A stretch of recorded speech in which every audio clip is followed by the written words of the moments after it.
All right, thanks for joining us, everyone, and welcome to What's a PIAC? What is a PIAC indeed? We'll get started here, I think, right about now. Um, we are going to have a conversation tonight with members of the Public Improvement Advisory Committee about how we can all work with our neighbors to navigate the PIAC request projects. This is part of our efforts to keep folks engaged and informed as we all work to advocate for places for people. BIPOC KC is conducting this series of info sessions throughout the coming months to help each other better understand the processes that inform improvements to the built environment and how we can make an impact.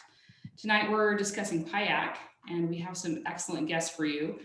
In the meantime, a couple of housekeeping items.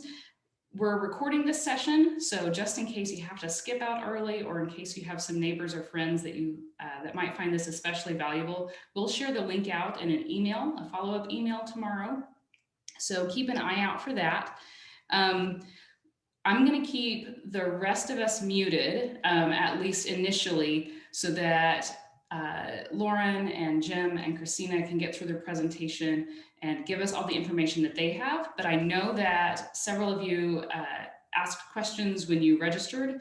And so we'll talk about those questions towards the end. And in addition, if you have any further questions, I invite you to put those in the chat box. People have already started introducing themselves there, and we'd love to have you ask your questions there just as a placeholder so you don't forget what they are and so that we don't forget to answer them towards the end of this session. Thank you so much for joining us. I'm going to turn it over to Michael Kelly, who is our Director of Advocacy and Policy at BIPOC KC, and he's going to get it rolling. Thanks for joining us for What's a PIAC? Thank you for the introduction, Liz, and thank you again to everyone who has joined us tonight. So we are lucky to have three representatives from PIAC here tonight, and I'll give just a very brief overview of each of them. So first, we have Lauren Reinman, is the chair of the Public Improvement Advisory Committee. As chair, she works to help coordinate, facilitate collaboration, and ensure everyone's varied opinions and desires are considered. She holds a Bachelor of Arts degree in Environmental Studies and Public Administration from Elon University and a Master's degree in Urban Planning from the University of Kansas. We're also lucky to be joined tonight by Christina Hoxie, who is the fourth in-district appointee for PIAC. She has been practicing urban and regional planning in the area since 2008, and and prior to that, worked in architectural practices in Chicago and Houston. Finally, we are joined by Jim Lanzer, and Jim is the 4th District at-large appointee for PIAC. Jim has over 40 years of experience in the education field with degrees in psychology and education administration to boot, and currently serves on several community boards. Lauren, Christina, and Jim, thank you so much again for taking the time to speak with us tonight. And without further ado, the floor is yours. Great. Thank you, Michael, for those introductions. I will go ahead and share my screen. Someone give me a thumbs up that you can hear me and see the screen. Okay, great. So yes, we are here tonight to talk about the Public Improvements Advisory Committee, locally known as PIAC in Kansas City. So I will kick us off and get us started today. I will give a brief overview of the committee. What is PIAC? What's its purpose and background? How is it funded? And then I will kick it over to Jim to give an overview of the PIAC application process and walk you through what types of projects can be funded and how to apply. And then Christina will take us home, walking through the budget process and then going through a few examples of past PIAC projects as well. And then we'll open it up for Q&A so you guys can ask any burning questions that you have. So thank you in advance for spending a little bit of time with us this evening. We're always excited to get the word out about PIAC and tell people about the process. So committee structure, it's a 13-member committee. The council, everyone on council appoints a PIAC representative, and we serve 2-year terms. So there are 6 council districts within the city of Kansas City, Missouri. Each district has 2 council members, and both of those council members get to appoint a PIAC representative, and then the mayor appoints the chair. So I currently serve as the chair of PIAC. And similar to councilmen and representatives, all of the PIAC representatives reside within the districts that they serve, so within those 6 respective districts. If you have any questions about who your PIAC representatives are, you can check that out at kcmo.gov/PIAC. All of our contact information is located on our webpage. So what is the purpose and background and why is PIAC here? So, you know, at a fundamental level, PIAC is here to make recommendations about how a portion of the sales tax revenues within Kansas City, Missouri are spent. And we focus on neighborhood conservations, also sometimes called in-district neighborhood projects. There's a portion of the capital improvement sales tax plan that is also spent on maintenance and as well as citywide improvement projects. So historically, PIAC has provided some oversight on that spending as well. But most of our conversation tonight will focus on the neighborhood conservation or the in-district neighborhood projects. When most people think about PIAC, that's the type of project and funding that they're thinking about. So PIAC holds hearings every year to gather input from the community and hear from residents and neighborhood leaders and stakeholders about what types of projects they would like to see implemented, what the needs are in their community, and what they think would be the most benefit for their community. And then we use the information gathered at those hearings, as well as the applications that are sent in every year to make recommendations on those neighborhood projects. So PIAC representatives and council members within each district are working together to come to a consensus and figure out which projects they think are right for the neighborhoods within their district. And I'll go into detail on this on the next slide, but PIAC projects, so the capital improvement sales tax plan, which I mentioned earlier, is funded through the 1-cent sales tax. And so that is where all of the money to fund PIAC projects comes from. So approved uses, basically, Jim will go into detail on different types of PIAC applications, but generally we are looking at infrastructure improvements to communities. They do need to be within the city of Kansas City, Missouri, and generally for public use. That 1-cent sales tax that funds PIAC and in total each year, revenues from that are about $87 million. There are definitely line items and things that come off the top that I won't go into today. But then that bucket of money is split into 35% for the neighborhood conservation projects and 65% for that debt and maintenance portion that I mentioned earlier, more of those citywide larger projects. And so again, we're focusing on the 35% that's set aside for neighborhoods. And last year, the neighborhood conservation portion was about $26 million. And the way that PIAC works is these funds, these dollars are split equally among the 6 council districts. And so that ended up being about $4.3 million per district.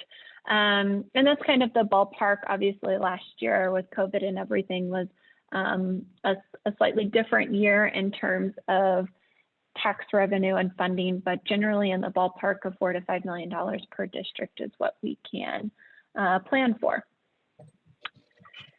And I will basically turn it over to Jim at the end of the slide, but a PIAC application must be considered for neighborhood funding. So if you don't submit an application, we won't know about the project you want implemented. I will just caveat that, you know, PIAC funding is not a sure thing. We received over 1,000 PIAC applications in the fiscal year for 2020 to 2021. And you know, unfortunately, we are not able to fund all of the applications that come in. So it is a competitive process. It's PIAC accepts applications on a rolling basis. So this year, the deadline for applications is August 31st, and then any application received after that date will be considered the following year. So if you want to consider this year, make sure you get it in by the 31st. And PIAC is supported by Kansas City, Missouri staff members. So you can reach out and contact someone from the PIAC office at piac@kcmo.org.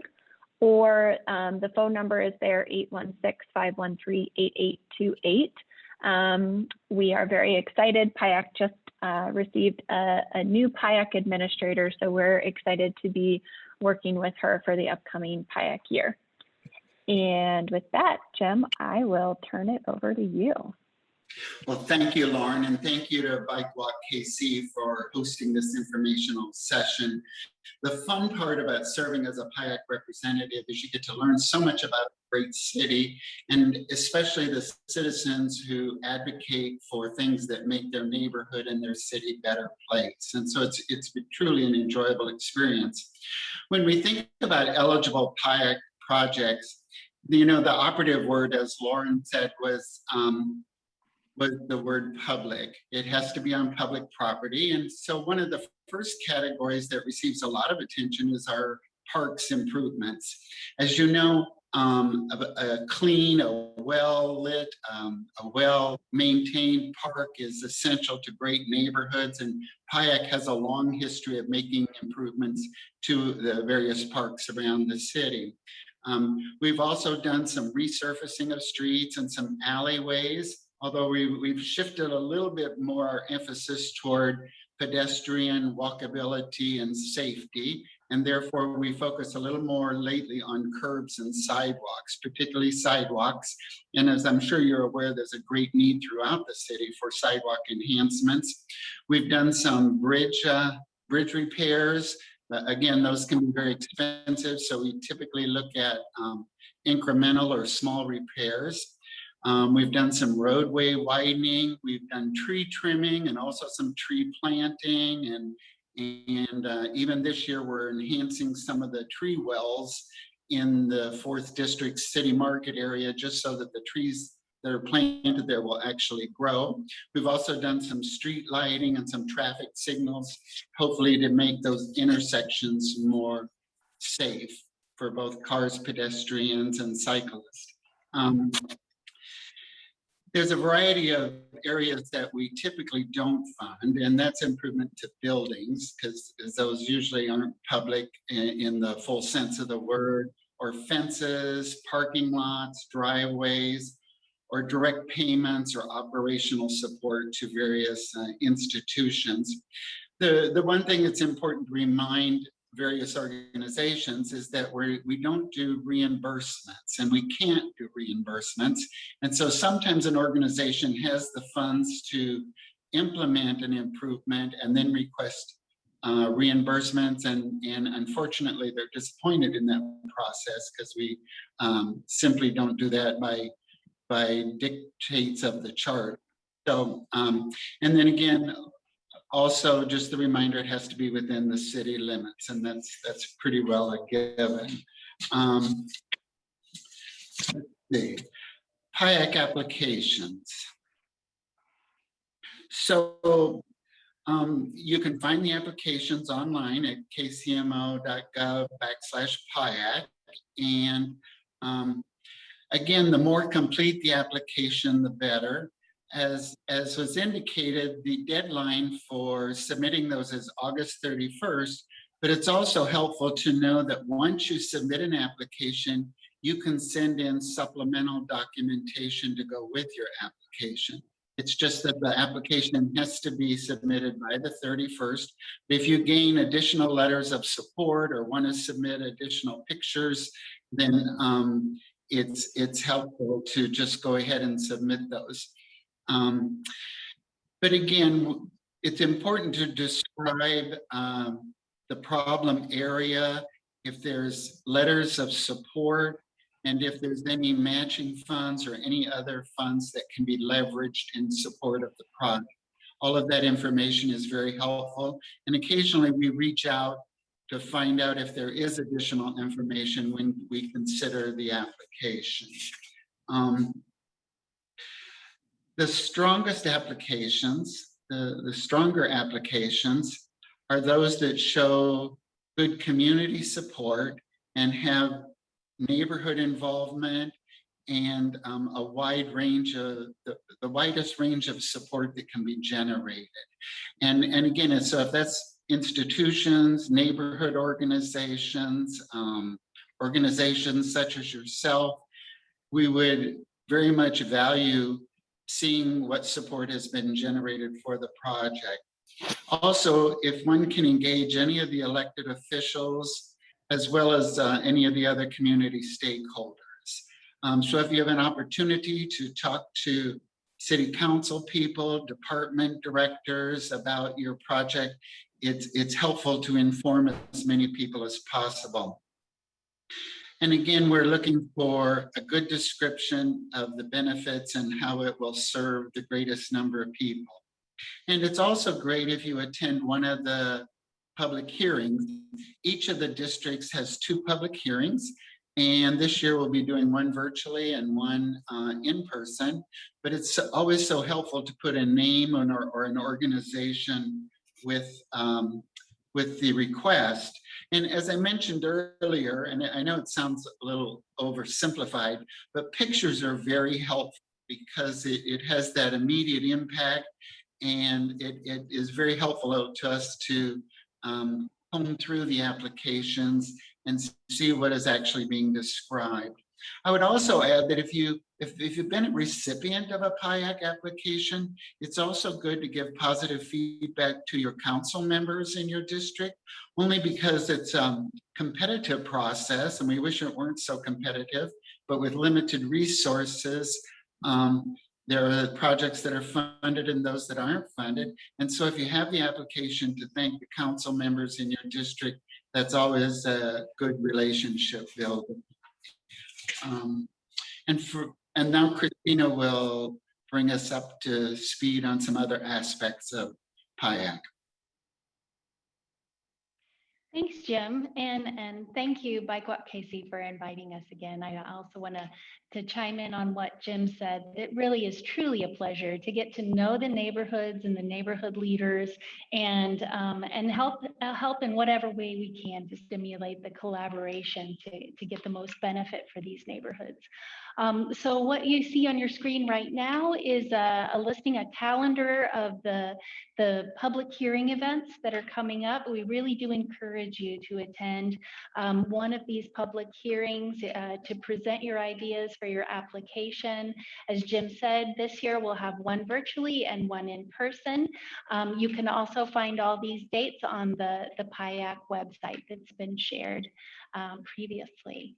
Let's look at the next slide, please. And I will cut in here real briefly. We are evaluating changing the District 3 virtual date, which is currently scheduled for June 18th, with the city's passing of the Juneteenth holiday observance. That'll be on Friday, June 18th. And so we're working with the 3rd District to evaluate if we want to change that. So just FYI, if you're tuning in from the 3rd District. Sorry, Christina, I will progress. Thank you for that. Thank you.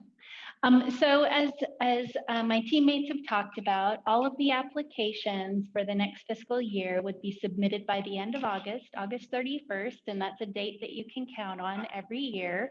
After that time, after we received all of those applications into the finance office, that's where the administrator for PIAC is in City Hall, then they start to get distributed to the departments that can take on ownership and stewardship of each of those projects. So the city engineers from each department start to put together their cost estimate based on the application that they've received. So that's one more reason, like Jim said, to give as much detail as you can about it and to give those images and to really set the boundaries of that as well as you can with your neighborhood.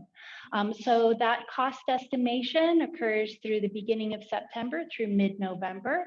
That gets turned back around to the PIAC representatives so that we can start our deliberations on all of the applications that we receive. So Jim and I put together, we take a big spreadsheet, we take the PDFs of all the applications, and we start meeting every week just to start to digest them all, to see them on the map, and to understand what each of these applications entails.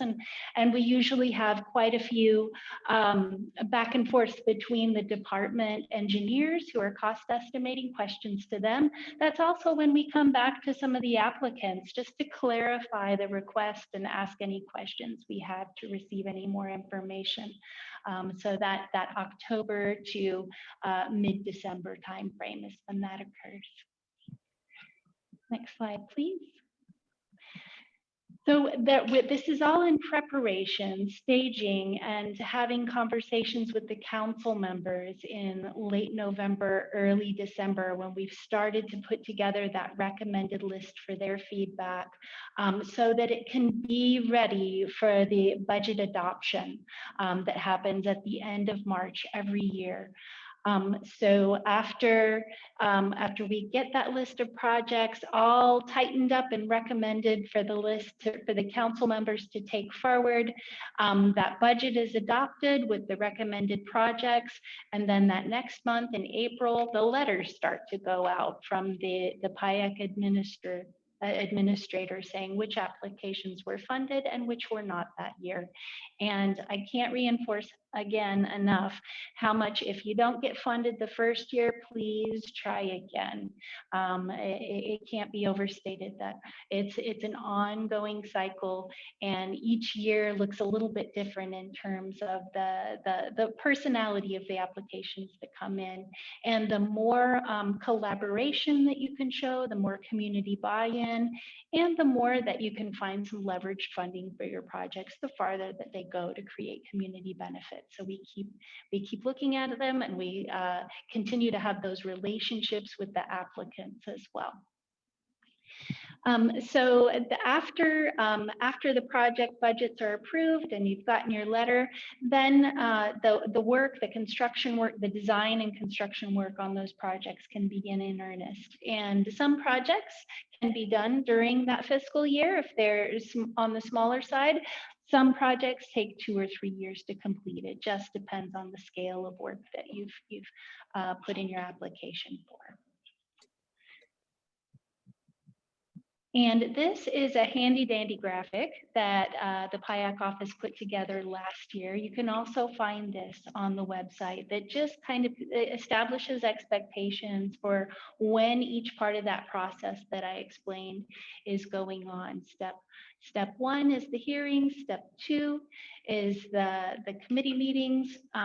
Then we're working through the council to look over those applications, budget adoption, notices sent.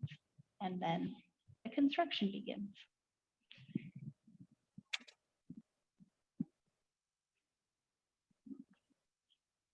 So I think we're going to share just a few projects just to show some of that relationship between what eligible applications are and how they turn out in communities. This particular project is in the 5th district in the Marlboro neighborhoods. It's Marlboro Community Coalition was the applicant on this project, and it's called the Green Walk, and it's a 2-mile sidewalk connection between 3 major parks that are also major green infrastructure sites in the Marlboro neighborhood, from Troost and 81st all the way up to the Arleta Park on Prospect near 75th. And this included the network of sidewalk improvements within the residential areas, as well as those connections to the parks. So this was a phased project over several years, but that is now complete. And the next step is signage and crosswalks and intersection improvements as well. So this was a major undertaking for that neighborhood to put together the application based on community input and really to connect to those neighborhood amenities and assets to increase the benefit of active, healthy lifestyles in their neighborhood. I'll turn it over to Jim to talk about the next one. Well, another example in the parks arena is at Gillum Park Trail. And I was reminded the other day that it was in 2004, many years ago, that PIAC actually funded the cleanup of the park. It had gotten very overgrown, and the honeysuckle had taken over, and it was a partnership between PIAC, Home Depot, and the neighborhood associations, and it's cleaned up that park. Recently, we have done the resurfacing of the walking trail on the lower level, which is a pretty extensive trail, and if you've been in that park, you'll notice how lovely the condition is. And then last year we did the funding for the upper trail, and that construction has yet to take place, but is fully budgeted and has just become a great renewed community asset. Another good example in the Northeast area is the St. John traffic calming. And again, that was approved last year and is in the works. The design has been done, and the construction will start sometime this summer, late summer, early fall. And it's a comprehensive program for a lengthy stretch of St. John to enhance pedestrian safety and to calm the traffic along St. John. And this is a good example of where the need may have exceeded our allocation, but the neighborhoods and the city are working together to utilize that money so that the best results for pedestrian safety come forth. And again, there's always things that could be added, but they're working within the parameters to actually make some great improvements along St. John. And you can see from various slides the intersections that will be focused on, and the lane reduction and the streetscape beautification. Another fun example is over in Westport.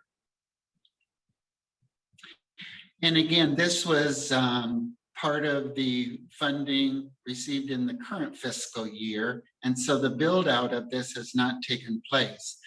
But if you know Westport well, there's the area by the fire station and the gas station and the church just north of Westport Road that has that big, very kind of loose intersection there.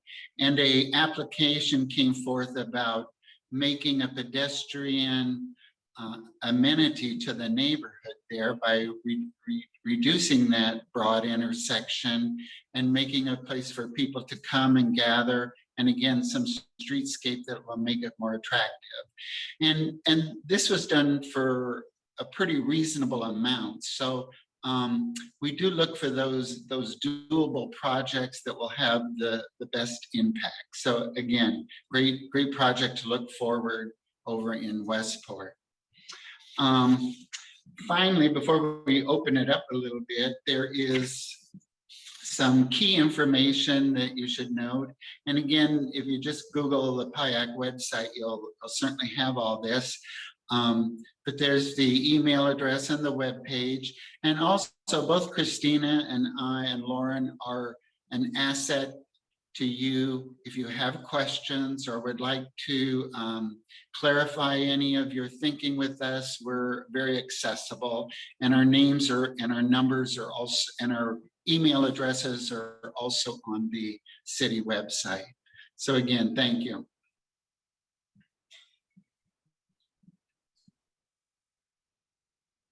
Okay. Well, again, thank you all for to give us that really good overview of the PIAC process and how all of that works. So now that we have gotten through that, I think we wanted to kind of get to some of the questions that had been submitted by the audience. So let me see here. Okay. So trying to see what we have here. So one question that we had is, and I think you all kind of spoke to it a little bit in terms of things like the Marlboro project in particular, but someone did ask, how does PIAC work to support the broader sustainability goals of the city?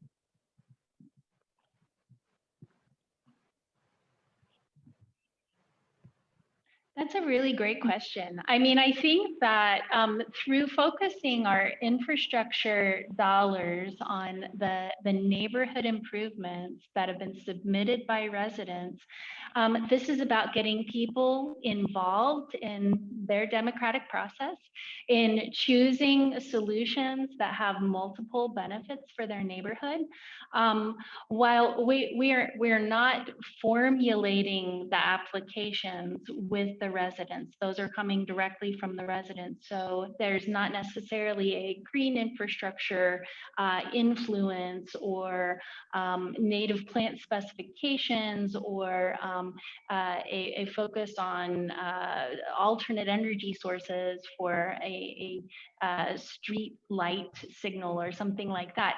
But I think it's something that fits in to the overall city's sustainability policy because of that really focused neighborhood interaction and what the active and healthy lifestyles implication of increasing the infrastructure benefits for those people. So making sure that the sidewalk applications create a complete networked approach to the sidewalk improvements, really having those conversations with the applicants about how to create the most benefit out of these ideas that are coming forward. So a lot of times the ideas get more well-rounded out through those conversations that we have them between the application date and when the final recommendations go to council. So we steer towards following through on plan implementation of previous planning efforts and really pointing to those city priorities wherever we can to help flesh out those applications and the final recommendations. Yeah, I would add as a specific example is the issues with water runoff that the city has. Each year, it seems like we get more PIAC applications about flooding issues, and that's directly related to some of the development that goes on in the city and how certain areas get overbuilt when the infrastructure can't handle it. So as part of our role is simply to remind our representatives and planners that there is capacity issues and that different solutions need to be utilized in order to mitigate some of the problems that are currently being created by too much concrete and too much runoff, essentially. Sure. So another question, and this is kind of more general, but I think there's a specific part that they were looking for here, is it possible for PIAC funds to be used for, within the context of multimodal transportation, can it be used for traffic studies to maybe evaluate if a speed hump or some sort of other intervention might work on a given street? Yeah, often when a neighborhood brings up the issue that they need some traffic calming, and this is something we hear from almost every neighborhood, that there are issues of speeding and safety, and those get a lot of attention from Jim and I. And many times, if a traffic study has not been accomplished yet in that area, or at least not recently, that will be the first recommendation of that department, is that we need to understand all of the data in this place before we can recommend the right implementation strategies. So that usually becomes the next step in the process if the application is funded. And yet we strike a balance between studying and actually operational and doing things. There's certain things that the neighborhoods or the applicants, they have insight into the solution. For example, in the 4th District, we've addressed children in crosswalks quite a bit through the Crossroads Academy and the Citizens of the World, because that's basically getting children from point A to point B with their parents on their way to school, on their way to the playground. And so we don't want things to get studied then that we don't have the money to build. And so we work toward that balance there. And some of it, again, the people who live in the neighborhood have insight into the solutions. Absolutely. One kind of going along with that, obviously, like you guys said, you get a lot of requests around things like crosswalks, sidewalk repair, and curbs. Because there's so many of those, I know you all kind of spoke a little bit about ways to kind of make those strong, but even when they're strong, they're still going up against 4 and 5 projects that are like that. So are there additional considerations that people can take to try to make their project stand out a little bit more and kind of move higher up on the list? Well, I would simply add, we in the 4th have started to approach sidewalks, PIAC sidewalks money a little differently, and we've introduced that to the other districts because, you know, originally the GEO bond was supposed to address the sidewalk needs in Kansas City, but it soon became evident that the need exceeded the GEO bond resources. And so we've started directing more of our PIAC money towards sidewalks over the last few years.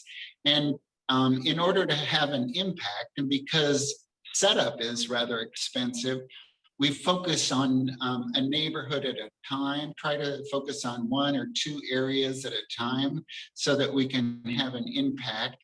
And we work closely with the Public Works Department to know what they have on their GEO bond list and what's on the 311 backlog so that we don't duplicate those needs. But again, over the last several years, we've directed more of the in-district money to sidewalks. And yet sidewalks tend to be rather expensive. And so we try to break it down and again, have some impact. And I'd say creating that strong or competitive application is also about showing some collaboration in the community. It's not about a square or 2 of sidewalk here and there. It's about creating the network between community assets that help the most people and that there's some consensus around. So it means that the neighborhoods working together, and showing that helps create a strong application and a strong process for the implementation of that work too, because there's a feedback loop between not only the representatives, but also the public work departments and the crews that are coming out and doing the work. And I think part of the reason, I mean, it's great to have Jim and Christina here from the 4th District, but do keep in mind, you know, that's one district, but that's why it's so important to contact your PIAC representative so you can understand kind of what is their strategy, you know, what are their priorities for the upcoming year. So it's great if you're in the 4th District and have the opportunity to talk with these guys here tonight, but don't hesitate to contact your PIAC reps outside of the 4th. Absolutely. Yes, that's a good reminder, only because when you look at allocations from other districts, there's very different emphasis in some districts, and it's supported by funding. So. Well, a friendly reminder to all the attendees that if you do have questions, please drop them in the chat. Speaking of requests from outside of the 4th District, there was a question that came in from Michael Geyer, north of the river. I won't read the entire question, but the crux of it is that there is a potential project opportunity that could connect 2 trails and create a connection between the 1st and the 2nd district. So maybe to kind of encapsulate this question in kind of a broader theme here, do you guys see applications that are cross-district, that cover multiple districts? And if so, are there additional considerations that should be taken into account to try to make that a strong application? I can begin by saying there definitely are cross-district projects that can be funded by more than one district or 2 or 3 or 4 or all 6 districts. We have tried to work to improve that cross-district collaboration. One thing that I would recommend, I know it's kind of a pain, but if your project crosses a district boundary, I would recommend applying in both districts so that the project is on both councils' radars and all the representatives' radars. And then I would just say, you know, the first and second district particularly have worked really well together in the past. And in the last few years, I can think of a few projects that have been jointly funded between the two. I think the follow-on to that question is, you know, is this too large or, you know, too ambitious of a project for PIAC? Some of the projects, like the first project that Christina gave an overview of, you know, things can be phased. If there's a study or a feasibility component that needs to happen up front, that could be funded 1 year, and we could break the project into more manageable components if we think it's going to be too large to fund in 1 year. Again, I think that's something that to get the best strategy there is going to be to contact your PIAC reps and kind of talk through some different options with them. But definitely we are very supportive of projects that cross district boundaries and bring, as Christina and Jim have mentioned multiple times, you know, further collaboration among the community. Absolutely, and I would echo, talk to the reps, talk to the council members, be open with this idea to creative solutions, even talking with folks in public works to really get your idea out there, but be flexible with that idea so that it can be accomplished in a way that makes sense with all of the other city projects going on as well. It sounds like a very exciting project that would increase connection between many neighborhoods and a lot of active living opportunities too. So start having those conversations. Absolutely. So a question did come in from Barbara. How long will the PIAC application roll over to the next year? It doesn't roll over. So each year you have to submit a new application for your project. And again, be persistent. Sometimes it takes 2, 3, 4 years before we are able to fund an application, but persistence pays off for people because we create that relationship with people as well. I would mention though that on occasion we have projects where a group of citizens submit multiple applications because they believe the more applications for a project, the better the chance of having it funded. But that's really not how it works. And so what we ask people to do is gather their support behind a single application, and it just makes for a more efficient process at City Hall and unifies the voice and the priority of that project if it's all collaborated in one application. Okay. Another question we got from Brett is burying power lines so more trees can be planted something that these funds can be used for? Hi, Brett. That's a really interesting question. What that makes me think of is where you're thinking about planting more trees, because of course the city does have a fairly new forest ordinance, so it's aligned with what the city wants to be doing. I think finding the place for this application is really important because many streets have been studied throughout all the districts for complete street application. And this seems like a complete street application. So really creating that space to enhance urban forestry, capture runoff, you know, a complete and green infrastructure approach to a corridor. So I think that's what you're looking for, is those public spaces, those public corridors where that aligns with past planning efforts that the city has already set in motion, and making that application for the undergrounding in those specific places so that all goals can be enhanced. Does that get to the heart of your question, Brett? You're on mute. So is that a separate, or is that a different kind of application, or is it still, would it still be under the PIAC application? Yeah, I think it would be an eligible PIAC application. It's just looking at all those factors to make sure that you're requesting this this type of work in an area that already has public backing. Okay, great, thank you. Yeah. Okay. Well, let me see. Okay. I'm going to assume that those are comments. So again, thank you to our speakers. I will turn it over to Liz to take us out of here. Well, thank you, Christina and Lauren and Jim, for joining us tonight. And thank you, Michael, for leading our conversation. This has been really valuable. I know that I've learned a lot, and I've recently moved to a new neighborhood. And so I'm excited to get involved and see what kinds of projects that I can be a part of.